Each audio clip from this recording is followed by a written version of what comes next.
고린도후서 1장 12절로 14절 시작. 우리가 세상에서 특별히 너희에 대하여 하나님의 거룩함과 진실함으로 행하되 육체의 지혜로 하지 아니하고 하나님의 은혜로 행함은 우리 양심이 증언하는 바니 이것이 우리의 자랑이라. 오직 너희가 읽고 아는 것 외에 우리가 다른 것을 쓰지 아니하노니 너희가 완전히 알기를 내가 바라는 것은 너희가 우리를 부분적으로 알았으나 우리 주 예수의 날에는 너희가 우리의 자랑이 되고 우리가 너희의 자랑이 되는 그것이라. 아멘. 여러분, 고린도후서는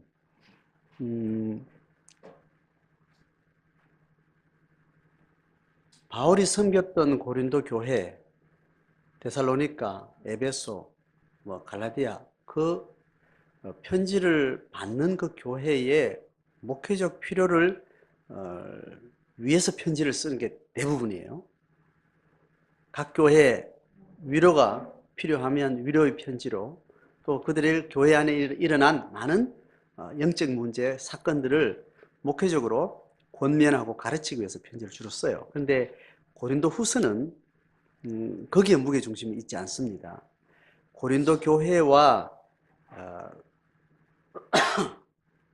바울 사이에 영적 지도자로서 신실한 신뢰관계 속에서 있었는데 어떤 이유가 됐는지 사도 바울이 여기에 의심을 받게 돼요. 이간질하는 어떤 누군가 있었겠죠, 그죠? 그 세력들로 인해서 사도 바울은 계속 윤리적인 문제, 영적인 문제, 어떤 그런 의심을 계속 받게 됩니다. 고린도 후서에는 그 내용을 구체적으로 진술하지는 않아요. 그런데 바울이 지금 진술하고 있는 내용들 쭉 흐름을 보면 계속 자기의 정당성을 자꾸 이렇게 변호하는 이야기로 계속 진술이 돼요. 그래서 고린도 후서 전체 어떤 백그라운드는 구체적인 사건은 모르지만 어떤 식으로든 사도 바울이 자기를 변호하는 그런 과정 가운데 그의 심정, 그의 깊은 고뇌 이런 것들을 담고 있기 때문에 어떤 그런 전체적인 상황이 있을 것이라고 이제 학자들은 그렇게 정리를 하고 있습니다. 자, 일단 그걸 이렇게 받아들이고 그걸 전제하고 사도 바울이 그것을 글로 기록한 내용을 따라가 보는 겁니다. 그게 오늘 12절부터 시작되는 이야기예요. 자, 12절의 내용에 보면 이렇게 이야기합니다. 우리가 세상에서 특별히 너희에 대하여, 우리라는 것은 사도 바울과 사도 바울의 전도팀이 되겠죠, 그죠? 그들이 세상에서란 말은 자기 삶 전체가 어떻다라는 이야기를 하는 건데, 특별히 국한에서 누구요? 너희에 대해서. 그러니까 고린도 교회의 성도들한테 어떤 행하고 뭔가 했던 어떤 일들이 있고, 그것뿐 아니라 딴 데서도 마찬가지로 자기가 행했던 행함에 대해서 이야기를 하려고 합니다. 그러니까 고린도 교인들에게 행했던 것하고 그 외에 다른 고린도 교인들하고 상관없는 다른 어떤 영역에서도 그렇고 자기 삶이 일관되다고 말하는 거예요. 그것은 이때 다르고 저때 다르고 다르다고 이야기하는 거예요. 일관되다는 이야기를 하려고 앞에 세상에서 너희들 위해서 너희들하고만 있을 때는 이런 게 아니고 다른 데서는 이랬다. 너희들에게 의심을 받고 있지만 의심받는 건 잘못된 거다. 나는 정당하다. 너희들에게만 그런 게 아니고 나 어디서나 나는 이런 식으로 난 살았다. 이렇게 이제 이야기하는 논지가 되는 겁니다. 어떻게 했다고요? 너희에 대하여 하나님의 거룩함과 진실함으로 행했다는 거예요. 하나님의 거룩함과 진실함을 행했다는 말은 두 가지를 담고 있는데 하나님의 거룩함을 따라서 행했다는 것은 자기는 어떤 행위와 삶이 기본적으로 하나님의 거룩함, 하나님을 향한 신앙, 믿음, 그걸 가장 중요한 가치로, 가장 중요한 기반으로 자기는 살아가고 있다는 거예요. 그리고 또 진실함이란 말은 하나님을 향한 진실함이기도 하고 하나님을 향한 진실함이 동일하게 하나님을 믿는다는 것과 하나님을 따라 산다는 것과 하나님이 내 인생의 주인이라는 것과 다르지 않는 삶의 진실성을 이야기합니다. 하나님을 믿는 믿음을 기반으로 살았고 그 믿음에 어긋나지 않는 진실성을 가지고 살았다. 행했다는 겁니다. 자, 그러면 하나님을 믿는 믿음을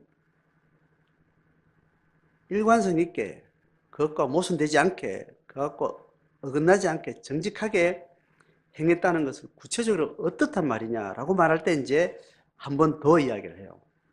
뭐라고 말하죠? 자, 같이 읽습니다. 시작. 육체의 지혜로 하지 아니하고 하나님의 은혜로 행했다는 겁니다. 자, 그러니까 거룩함과 진실함으로 행했는데 좀 더 구체적으로 말하면 하나님을 믿는 거룩함을 신앙으로 행하는 것과 신앙에 어긋나지 않는 진정성으로 행했다는 것은 구체적으로 뭐냐 하면 뭐예요? 육체의 지혜로 행하지 않고 뭐로 행하는 거예요? 하나님의 은혜를 기반으로 행하는 거다. 이렇게 이야기해요.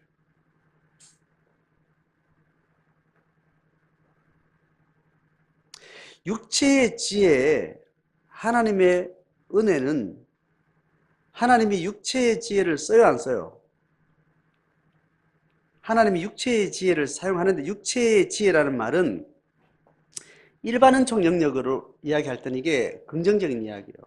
근데 육체의 지혜는 하나님 은혜를 배제한 자기가 주인된 어떤 그런 이야기할 육체의 지혜는 불신앙과 관계됩니다. 그런데 육체의 지혜가 하나님의 특별 은총과 연계가 되면 육체의 지혜는 하나님의 은사가 돼요. 이해가 되나요? 그래서 이 육체의 지혜라는 말을 부정적으로 썼을 때 그거는 뭐냐면 자기를 의지했다는 이야기예요. 아기를 키운 엄마는 양육과 훈육에 있어서 그렇죠? 아이를 키우는 면에서 안 키운 사람에 비해서 지혜가 있어요, 없어요? 있죠. 통찰이 있죠, 그죠? 그 통찰을 하나님께서 사용하시면 거기에 성령의 은사를 부으시고 하나님이 나로 하여금 아이를 키우는 동안 아이는 이렇구나. 아이는 이런 성품이 있구나. 아이를 키우다 보니까 엄마라는 것은 이런 정서가 있구나. 이런 것들을 알게 된다는 말이죠. 그랬을 때 육체의 지혜는 하나님이 그것을 주셨다고 이렇게 내가 인정하고 그 지혜는 은사 영역이 되는 거예요. 그래서 육체의 지혜는 육체의 지혜란 말 자체가 다 이거는 불신앙이야 이렇게 말하는 것은 위험한 말입니다. 육체의 지혜를 불신앙이라는 영역으로 영역했을 때는 바꿔 말하면 자신을 의지했다는 거예요. 자신의 경험, 자신의 주권, 자신의 관점 이걸 중심으로 모든 것을 판단하고 결정하는 중심을 삼는 거라고 이야기하는 겁니다. 자, 그러니까 하나님을 믿는 그 거룩함을 향해서 행했다. 그리고 내가 거기에 모순되지 않게 내가 진정성 있게 살았다. 이 말은 바로 내 자신을 의지하지 않고 산다는 거예요. 부정적으로는 자기를 자신을 의지하잖아요. 긍정적으로는 뭐예요? 그러면 하나님을 의지하는 게 되겠죠. 여러분, 지난 본문에 들어가면 우리가 고난을 받았는데 그 이유는 하나님은 고난을 통해서 우리를 어떻게 신앙의 진보를 줬다는 거예요. 더 이상 자신을 의지하지 않고 하나님을 의지하게 되는 거로 가더라. 그 이야기 했죠. 그러니까 지금 이거는 바로 그거하고 바로 대입하면 그 말이 돼요. 내가 진실을 함으로 하나님을 행했는데 구체적으로 말하면 내 자신을 의지하지 않고 하나님을 의지하고 살았어요. 그 이야기예요. 그런데 하나님을 의지하고 살았다고 말하지 않고 뭐라고 표현했어요? 표현은 하나님의 은혜를 따라서 행했다는 거예요. 하나님을 의지한다는 말은 구체적으로 어떤 인식이 들어있는가 하면 은혜에 대한 의미예요. 은혜는 무슨 말이에요? 내 존재 이유가 나의 존귀함, 나의 존재감, 나의 나됨은 하나님이 값없이 나한테 주신 거다. 내 존재감과 나의 긍정의 모든 내 기반은 어디로부터 왔다는 거예요? 하나님께로부터 왔다는 걸 인정하되 하나님으로부터 올 때 조건이 뭐냐면 나의 성실성, 나의 신실함, 나의 기도, 열심, 이런 게 전혀 아니라는 거예요. 하나님으로부터 내 존재감, 그 존재는 하늘 끝까지 충만하고 존귀한 너무나 아름다운 영혼이라는 거예요. 깨끗하고 순결하고 너무나 기뻐하는 그런 영혼으로 했는데 그것이 하나님으로부터 나의 존재감의 정체성이에요. 근데 그것이 올 때 믿는 집안에서 자란 것도 아니고 내가 열심히 하나님 뭘 한 것도 아니고 아무 조건 없이 어떤 조건도 따지지 않고 하는 거 왔다라는 거예요. 그러니까 내가 하나님의 은혜를 기억하고 산다는 거죠. 그리고 하나님이 값없이 준 나의 존재감을 내가 믿고 살아갔다는 거예요. 이런 사람은 비관적이에요? 긍정적이에요? 부정적이에요? 긍정적일까요? 긍정적인 사람.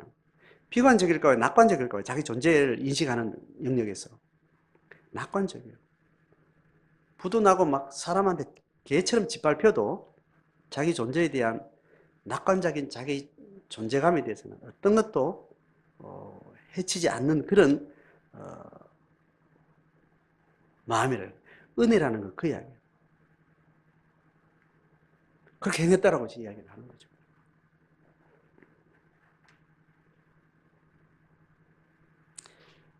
행했다고 말하고 나서 그죠? 그러면 누구 주장이에요? 밖에서 말한 사람이요? 지금 바울 지가 이야기한 거예요. 바울 자기가 자기 이야기한 거예요. 근데 지금 이간하는 사람들이나 고린도 교인들은 그런 바울의 말이 이 말 듣기 전에 이렇게 생각했어요? 아닐지도 모른다고 생각하는 거예요. 전자 후자예요. 아닐지도 모른다고 지금 생각하는 분위기예요. 그래서 바울이 지금 이렇게 논리에서 설명하는 겁니다. 그런데 이것을 어디서 확인하느냐는 거예요. 이것이 흔들릴 수 없는 확실하고 말할 때는 그걸 이제 우리가 어떤 것을 변론할 때 니도 내도 부인할 수 없는 어떤 확실한 팩트라고 뭔가를 이렇게 드러내려면 뭐가 있어야 돼요? 증거가 있어야 돼요. 니도 인정하고 나도 인정할 수 있는 그 증거가 있어야 되는 거예요. 그러니까 지금 바울이 지금 뭔가 증거를 가지고 뭔가 같이 생각과 인식을 같이 하려고 하는 어떤 그 이야기는 자기 자신에 대한 이야기인데 그것은 누가 진술하고 있어요? 바울 지가 진술하고 있어요. 그리고 놓고 듣는 니나 내나 부인할 수 없는 어떤 증거가 있는데 그 증거는 또 어디서 꺼내놨어요 지금? 예? 보세요. 어디서 뭘 가지고 증언했다는 거예요? 의심받고 있는 지 양심이 증언한다고 이야기하는 거예요. 지라고 말하는 거는 우리한테 그냥 친숙하게 우리 일상 언어로 들리라고 지라고 하는 거고 바울을 무시하거나 깔보는 게 아닙니다. 자기 양심이 증언한다. 이게 지금 이게 논리가 맞아요?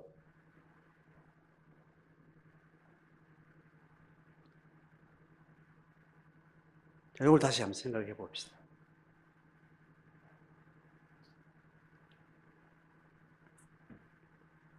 바울이 지금 자기 의심받고 있어요.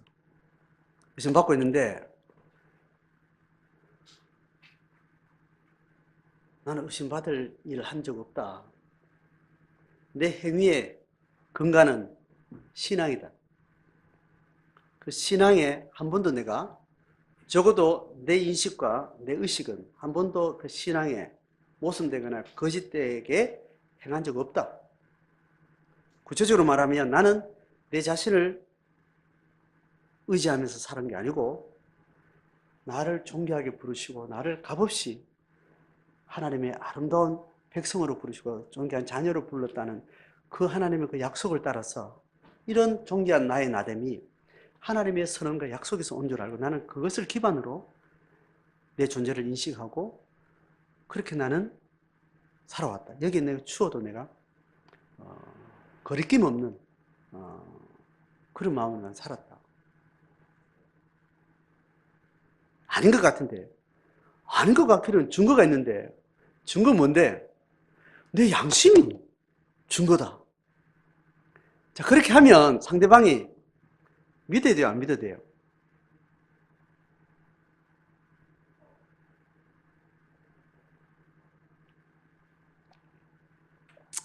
어떤 이해관계 있죠. 이해관계. 이해관계를 확인할 때는 양심의 이야기 가지고는 더 이상 해결이 안 돼요. 그죠? 양심의 문제는 해결 안 된다고. 그야말로 녹음한 게 있어야 돼요. 누가 봤다는 증인이 있어야 돼요. 어떤 팩트를 객관화할 수 있는 어떤 팩트 자체를 가지고 와야 됩니다.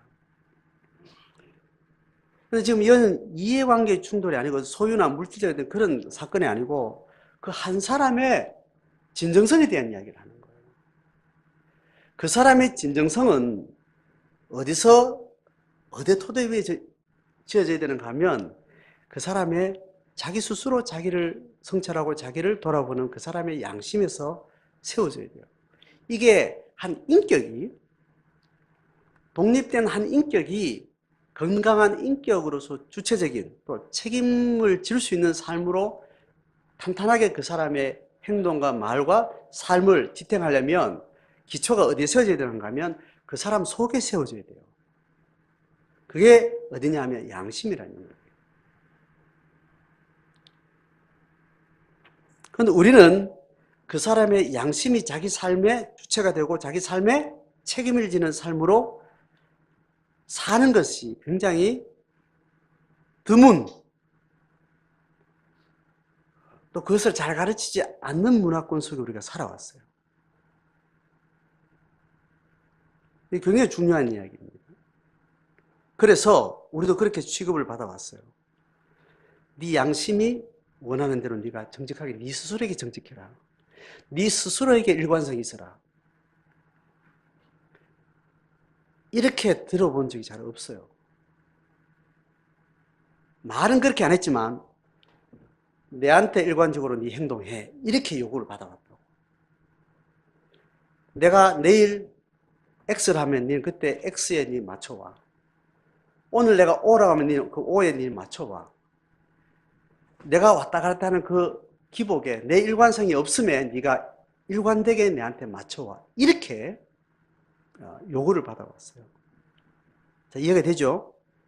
그래서 나를 주도하고 나를 가르치고 나를 이끄는 지도자나 권위자가 그 사람의 양심이 일관성이 있는가를 생각하는 것은 엄두도 못 내고 그 사람의 요구에 내가 항상 맞춰가는 방식으로 훈련이 되어 온 거예요.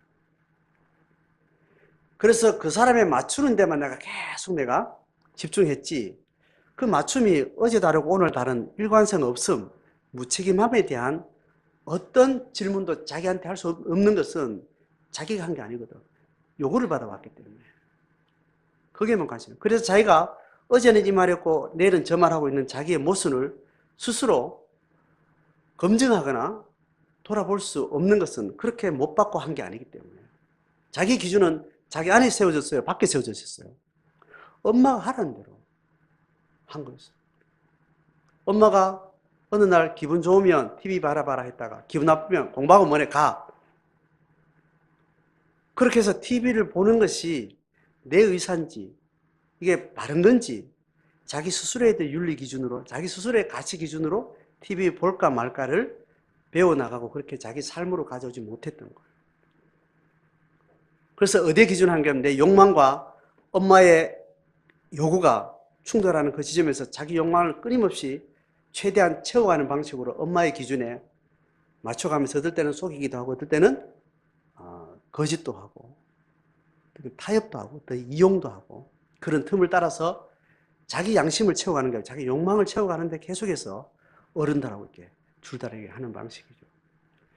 이게 우리가 가부장적인 권위주의자들 밑에서 또 권위적인 어떤 가치가 편만한 어떤 사회 속에서 그렇게 살아올 때 가지고 있는 심리 현상입니다. 그래서 이것을 깨고 스스로 자아를 찾고 자기 삶을 찾고 자기 인생의 주인 되는 이런 삶은 스스로 해야 되니까 굉장히 어려워지는 거예요. 그래서 그 사람의 양심을 가지고 살아가는 것은 언제든지 공격을 당하는 거예요. 그 사람의 양심의 일관성을, 그 자율성을 허락해 주는 그런 사회가 아닌 거예요. 누가 항상 어떤 힘이 지배하는 거예요. 왜냐하면 아빠가 마음대로, 엄마가 마음대로 하는 가정에서 자랐기 때문에 네가 원하는 대로 해. 시행착오가 있어도 네가 스스로 정당한 것을 판단하고 분별하고 스스로 네가 책임지는 삶을 배워가기 위해서 엄마는 이래야지 저래 안 할게. 네가 잘 생각해봐. 이랬으면 좋겠는데 네가 생각해서 네가 결정해. 이렇게 훈련을 못 받아.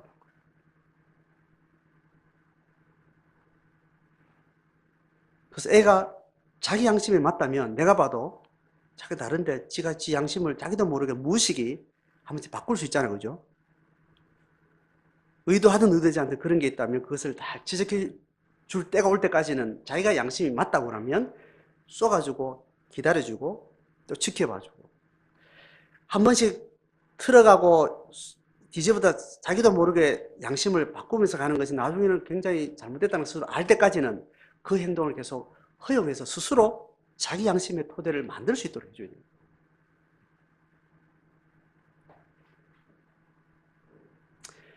이게 하나님이 지으신 한 인격의 자기 책임, 자기 일관성, 자기 주관성, 그것을 허용하지 않을 때 생기는 상황들입니다. 하나님은 인간을 스스로 결정하도록 던져줬어요. 선악과는 인간을 어떻게 지었는지를 하나님께서 명확하게 보여주는 사건이에요. 전 인류가 멸망하는지도 모르는 그 선악과를 따먹을지도 모르는 것을 하나님께서 그 인격을 존중하는 것과 바꾸신 거예요. 너는 나를 닮았어. 하나님 형상을 따라서 너 스스로 인격에 스스로 판단하고 결정하고 책임지는 존재로서 어떤 것도 내가 강요하지 않고 너의 자율성을 인정한다. 이것이 하나님의 형상이 하나님을 지은 인격이 그렇게 지었기 때문에. 그래서 그가 자칫 유혹받아서 전 인류를 그렇게 멸망하게 하는 그 범죄를 저지르는 것에 대해서 하나님은 허락하십니다.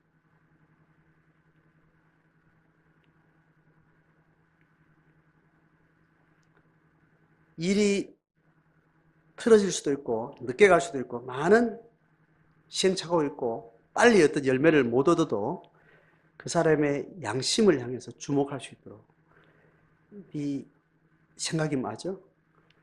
네 스스로 생각할 때 네 생각했던 거하고 지금 행동하고 판단한 거 일관성이 있어? 거짓되지 않아? 그것을 돌아보게 질문하는 거예요. 그래서 양심이라는 영역은 생각과 사고 영역은 감정의 영역은 금방 행동으로 다 파악이 안 돼요. 같은 행동을 해도 속에 양심은 전혀 다른 계기로 어떤 행동을 할 수 있어요. 나쁜 의도로 어떤 행동을 할 수 있고 좋은 의도를 할 수 있어요. 그러나 그 기반이 뭔지를 계속 주목하게 하는 거. 양심을 돌아볼 여과 없이 달려가는 것은 그 영혼을 파괴시키는 거예요.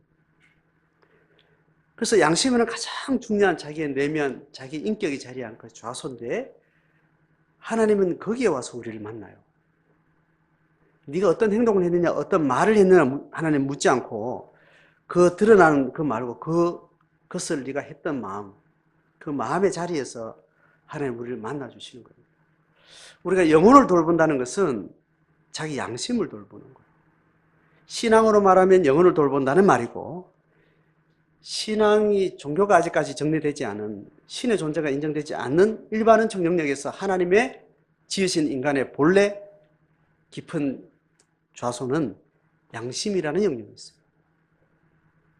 양심을 주목해주면 걔는 영혼에 대한 감수성이 계속 살아나게 되어 있습니다. 그래서 어느 날 하나님의 존재와 자기 양심의 진정성과 이렇게 만나게 되어 있어요. 자기 양심을 들여다보면 인간은 절대 스스로 살 수 없다. 인간은 절대 선할 수 없다. 인간은 불가항력적이라는 현실을 인정할 수밖에 없어요.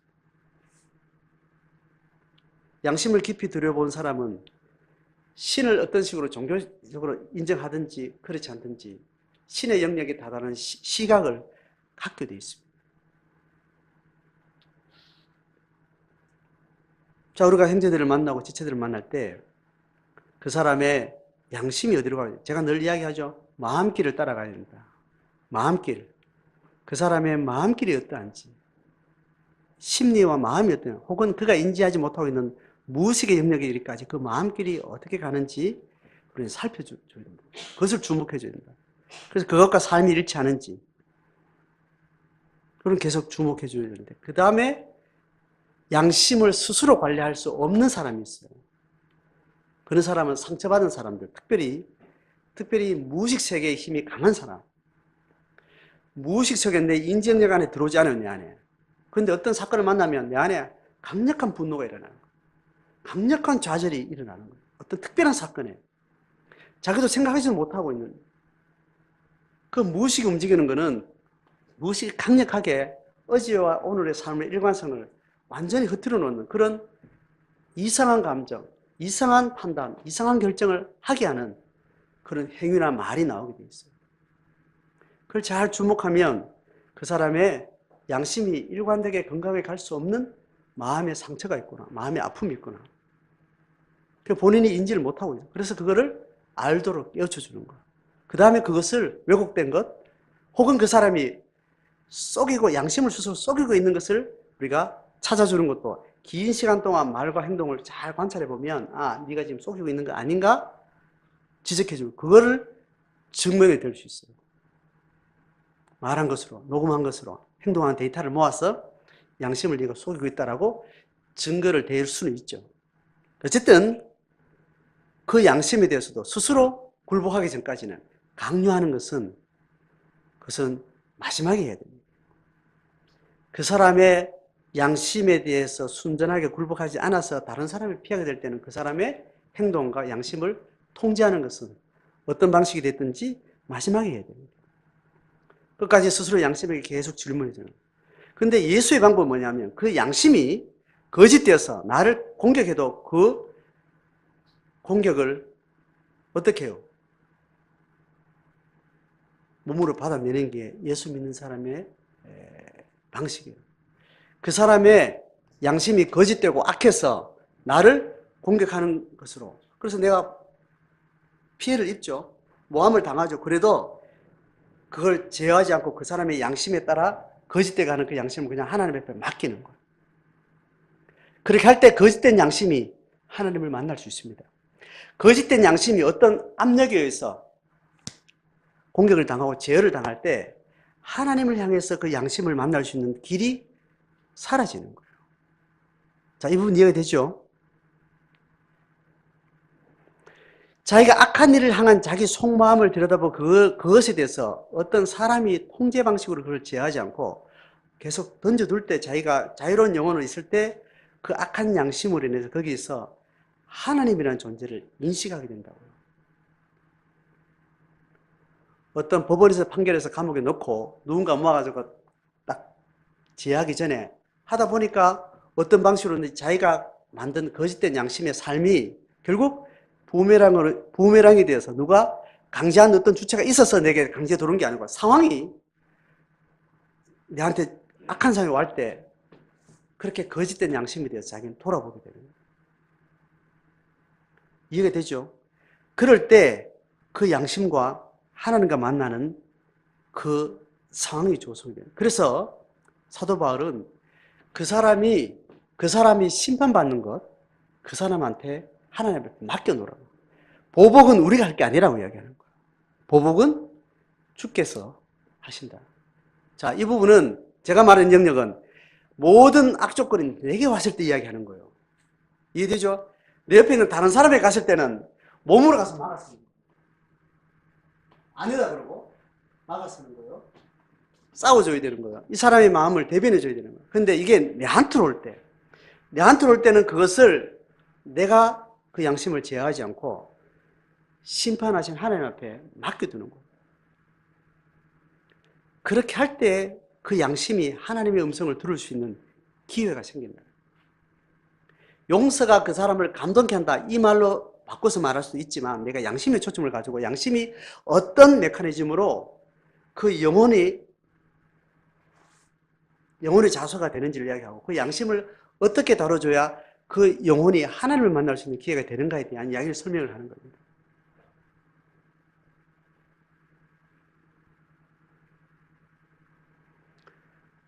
이거를 종교와 신앙 안에서 우리가 보는 영역도 있죠. 신앙을 배제한 상태에서 이 양심은 하나님 지으신 인간의 너무 중요한 영역이에요. 그러니까 자녀를 양육할 때 이걸 잘 우리가 보고 이거를 학문적으로 논리적으로 정리해서 우리가 자녀 교육과 아이를 만나고 관계하는 어떤 그런 것에 대한 지적인 공부가 필요하죠. 서윤이가 아주 좋은 환경 가운데 7살까지 살았잖아요. 그죠? 서윤이가. 아까 지금 찬양한 서현자매가. 엄마 아빠가 억압적이고 강압적인 사람이 아니에요. 감정이 불뚝불뚝 하면 뭐 이렇게 좀 성질은 내도 얘한테 기본적으로 인격적인 대우를 해줘요. 이 양심에 대해서 주목하는 그런 감각이 있는 사람들이에요. 주변에 엄마 아빠가 직장 다닐 때도 주변에 사람 다 신앙인이었고 아이를 그렇게 키워서 애를 강압하거나 물리적으로나 심리적으로 그렇게 억압하지 않는 상태에서 그러니까 자랐기 때문에 얘가 일찍 애 어른 같은 언어나 표현력이나 너무 억압되지 않는 어린아이의 그런 상태가 아니고 굉장히 자유로운 그 생명력이나 창조성이 보여요. 끼가 보인다고. 유치원도 어떤 아이들한테는 목적의식이 없어요. 유치원은 잘 관리해주는 거, 애가 잘, 특별히 문제가 없는 이상 애한테 뭐 어떤 목적의식을 억압을 안 하죠. 대체로 그렇죠, 그죠? 근데 학교를 들어갔는데 학교에서 가지고 있는 교사의 어떤 통제 방식은 우리 부모들이 어릴 때 겪었던 지도력과 선생님의 통제 방식이나 교육의 어떤 그런 권의 힘의 방식하고 전혀 아직까지 많이 달라지지 않았어요. 학교 시스템이라는 게 그래요. 저의 반론을 여러분 제기할 수도 있겠지만 대체로 그렇다고 얘기하는 거예요. 혹은 그렇지 않은 사람이 얼마나 많은지 그런 사람이 있을 수 있다는 이야기하는 거예요. 방학이 됐는데 방학을 됐다가 개학을 하려는 거예요. 서연이가 너무 스트레스를 받는 거예요. 잘 인격적으로 배려해주고 어떤 게 규율 속에 넣어서 강압하고 이렇게 통제하는 방식으로 이렇게 들어가지 않다가 그런 학교 생활에가 너무 힘들어하는 거예요. 그 스트레스가 심한 거죠. 그래서 방학 때 소연이 우리 집에서 하루 놀기도 하고 이렇게 지내는 과정을 쭉 보면서 뭐 우리 때도 어릴 때 초등학교 1학년 때 가면 그 규율에 적응하는 게 힘들잖아요. 그죠?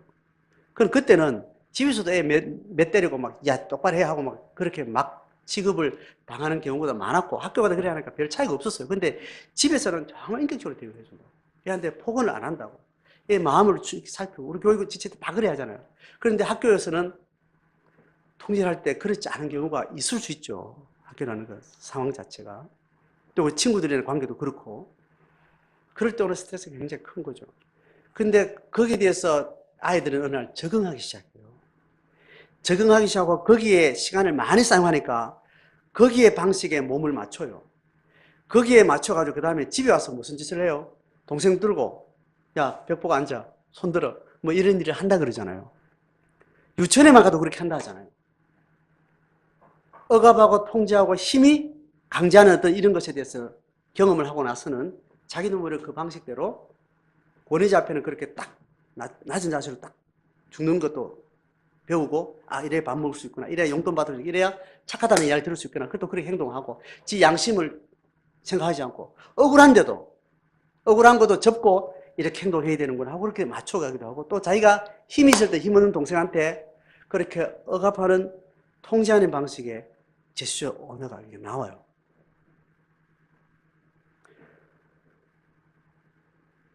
자, 이 정도 설명했으면 우리의 양심이 어떤 기능을 하고 어떻게 우리가 왜곡될 수 있고 우리가 어떤 가치관이나 어떤 사회 문화 속에 살았는가에 대해서 우리가 인식을 잘 하는 것이 필요합니다. 그래서 그 양심이 말하면 양심에 맡겨주는 거예요. 그래야 하나님이 일할 수 있는 건드리지 우리가 사람이 강제할 수 없는 판단할 수 없는 하나님이 일할 자리를 우리가 열어놓는 겁니다. 그 사람이 양심을 판단하고 양심을 통제하려고 할 때 하나님이 그 영혼과 만나서 그 영혼과 함께 하나님 일할 기회를 우리는 빼앗아가는 거예요.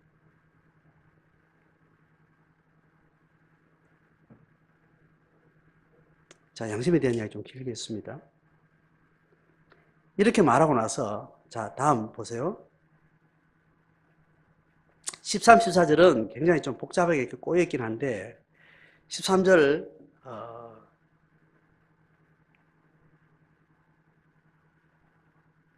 오직이라는 말은요, 12절까지 내 양심이 증언하는 걸로 난 다 했다고 이야기해요. 오해를 풀어가는 걸로 난 다 했다고. 더 이상 이 의심의 과정을 난 문제는 더 이상 나는 할 게 없다. 양심이 다 했다라고 다 증거까지 다 내놨어요. 그래 놓고 더 이상 할 것이 없는데, 그런데 한 가지 한 길이 있다는 거예요. 그 말이 오직이라는 말이에요. 어떤 것도 내가 하지 않고 나는 신앙으로 했고 이렇게 했고 내 양심까지 딱 해서 난 내 할 말을 다 했다. 그래서 뭐 이제 논란은 필요 없다. 그런데 요거 하나만큼은 해야 된다고 해서 이걸 하고 있다는 걸 강조하는데, 뭐요? 너희가 읽고 아는 것 외에 우리가 다른 것을 쓰지 아니했다는 거예요. 읽고 아는 것, 사도 바울이 말했는 것, 그리고 누구를 통해서 듣고 아는 것, 그것을 아는 것 외에 다른 변명을 하지 않았다는 거예요. 사도 바울은 변명을 하지 않았다는 것이 자기가 했던 행동 중에 중요해요. 양심이 다 말했고 이것으로 나는 끝났다. 그리고 그 외에 다른 것을 문제를 해결하기 위해서 다른 잡다한 이야기를 하지 않았다는 거예요. 왜 그랬냐면 13절 하반절 시작. 너희가 완전히 알기를 내가 바라는 거예요.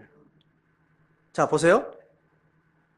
완전히 알려면 읽고 아는 거 외에 우리가 다른 걸 써야 돼요, 안 써야 돼요? 써야 돼요. 근데 이 사람은 여전히 부분적으로 알고 있고 오해를 해요. 부분적으로 알고 있는 것을 계속 확장시켜서 변명한 게 아니고, 이거 알고 있는 정보로 싸우지 않고, 내가 내 양심에 맞다니까 이걸로 난 전부야. 그 사람이 오해하는 것에 대해서 설득하는 다른 이야기를 하지 않았다는 거예요. 이해되죠? 그런데 그래 놓고도 어떻게 말하냐면, 너희가 부분적으로 아는 대로 그냥 너희들 그냥 나는 그걸 신경을 안 쓴다. 부분적으로 아는 걸 그냥 스톱하고 내 양심을 보고 너희들이 판단해라. 이렇게 앞에 말했잖아요. 그런데 부분적으로 알고 있는 것에 보태는 것은 안 하겠다 말해놓고 뒤에 뭐라는 거냐면 너희들이 완전히 알기를 내가 바란다는 거예요. 의심의 문제를 풀어갈 수 있도록 네가 의심이 해결할 수 있는 모든 정보 다시 완전히 회복되길 바란다는 이야기를 한 거예요. 13절 이해됐죠? 근데 바란다라고 끝내지 않고 바라는 것은 이렇게 한 거예요. 그 말은 무슨 말이에요? 바라는 이유는 이야기해요. 그게 뭐냐 하면 14절 상반절 너희가 우리를 부분적으로 알았다는 거예요. 자, 그건 앞에 이야기한 거죠, 그죠? 너희들이 나를 부분적으로 알고 의심하고 있는데 그 부분적인 것들을 내가 너희들이 의심을 풀 수 있도록 계속 보태서 설명 내가 일부러 안 했다. 근데 양심만 믿고 너희들 이해해라. 그래도 내가 너희들이 이 부분적인 것을 극복하고 완전히 알 수 있기를 내가 바래서 뭔가를 내가 한다. 그런데 정보를 넣어주는 건 내가 안 한다. 그러고 나서 너희가 우리를 부분적으로 알았으나 완전히 알기를 바라서 내가 한다는 게 뭐냐 하면 우리 주부터 같이 읽습니다. 시작. 우리 주 예수의 날에는 너희가 우리의 자랑이 되고 우리가 너희의 자랑이 되는 그것이다는 거예요. 이게 무슨 말이에요? 과거 이야기를 하는 거예요? 현재 이야기하는 거예요? 미래 이야기하는 거예요? 시간적으로 미래에 대한 이야기. 미래에 뭐요? 지금 네가 나를 의심하고 있고 나는 의심받고 있고 부분적으로 알고 있어서 이게 해결 안 돼서 지금 계속 공회전을 하고 있는데 이게 공회전이 끝나고 의심이 풀리길 원하는데 그 계기가 지금 현재 있는 어떤 정보를 가지고 문제를 푸는 게 아니고 뭐요? 미래에 있을 어떤 건. 자, 미래에 있을 거 시간적으로 미래 이야기인데 사실은 뭔 이야기를 한 거예요? 의심하고 있는 너나 의심받고 있는 내나 이간질은 어떤 누구나 간에 일단 의심하고 있는 니하고 나는 어떤 사이라는 거예요? 어떤 사이라는 거예요, 지금? 죽으면 다 예수의 심판대 앞에 가서 하나님의 영광스러운 자녀로 만날 사람들이다. 그 이야기를 하는 거예요. 그건 뭐가 가능하게 하는 거예요? 그들도 심판대 앞에서 영광이 되고 지금 수치가 되는 게 아니라 그랬죠, 그죠? 의심하는 그들도 하나님의 심판대 앞에 가면 영광으로 평가받고 나도 심판대 앞에 가면 영광으로 평가받는데 그렇다면 이 사람, 너와 의심하는 내가 어떤 동질성을 가지고 있는 거예요? 예수 생명의 동질성을 가지고 있다는 거예요. 예수 생명의 동질성을 가지고 있는 이 동질성은 어떤 강력한 벽이나 어떤 강력한 트러블이나 어떤 강력한 오해도 넘어설 수 있는 강력한 힘이라는 것을 이야기하는 거예요. 자, 내 편에서 내 양심이 내 걸 변론 다 했어요. 그럼에도 불구하고 이 부족한 정보가 의심하게 한다면 의심이 우리를 규정짓는 관계여서는 안 된다는 거예요. 내하고는 그걸 훨씬 넘어지는 강력한 생명의 힘을 지금 기반으로 서 있는데 그 생명의 기반으로는 잽이 안 되는 이상한 띠부리 하나 더 날아들었는데 너와 나의 강력한 동질성이 깨질 수 있냐라는 거예요.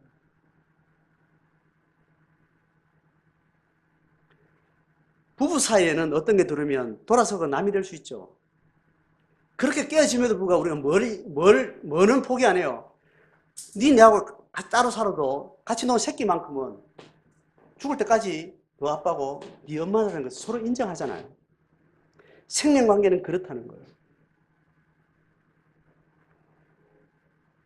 공동체 안에 특별히 왜 신앙 공동체가 왜 신앙의 힘이 있는가 하면 이 땅에 어떠한 것도 죽음 이후에 있을 어떤 사건에 대한 신념의 확신이 있기 때문에 죽음 이전에 일어나는 어떤 강력한 힘도 죽음 이후에 있을 어떤 신념에 대한 동질성을 대신할 수 없는 힘이 있는 거예요. 그래서 신앙의 힘이라는 것은 무서운 힘인 거예요. 그래서 세상이 감당할 수 없는 힘이라고 이야기하는 거예요.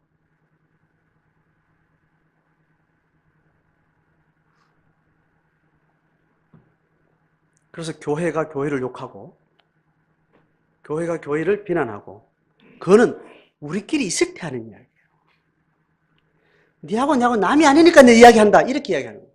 그런데 교회 밖에서 누가 비난하는데 봐라 씨, 저 사람들 이렇게 하는데 니 나쁜 놈이야 이렇게 말하는 거는 이거는 교회를 파괴하는 거예요.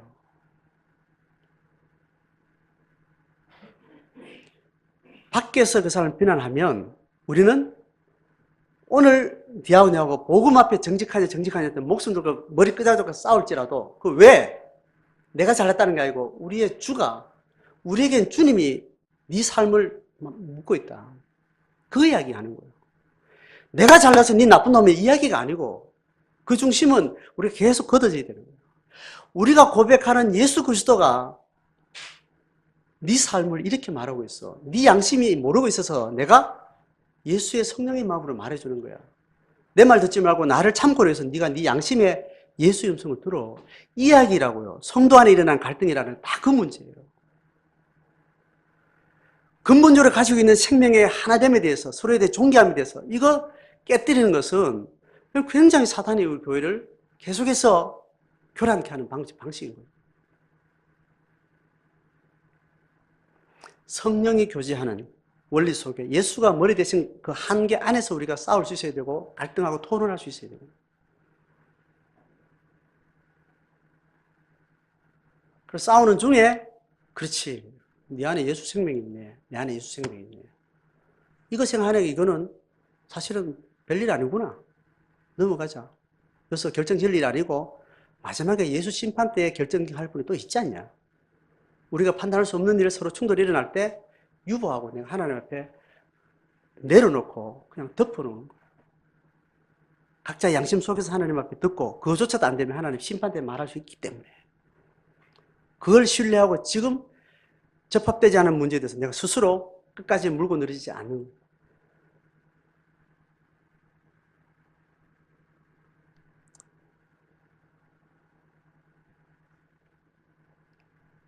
자, 사도 바울은 지금 심도 있는 이야기를 지금 하고 있는 자기 이야기를 하고 있기 때문에 자기가 적어도 생각하고 가지고 있는 깊은 영적인 세계의 어떤 가치들을 막 표현하고 있기 때문에 일반 사도 바울의 목양에 다른 사람의 이해의 문제를 풀어 그 사람의 눈높이에 맞춰서 설명하던 그 설명의 논자도 굉장히 다른 차원의 이야기를 많이 담고 있어요.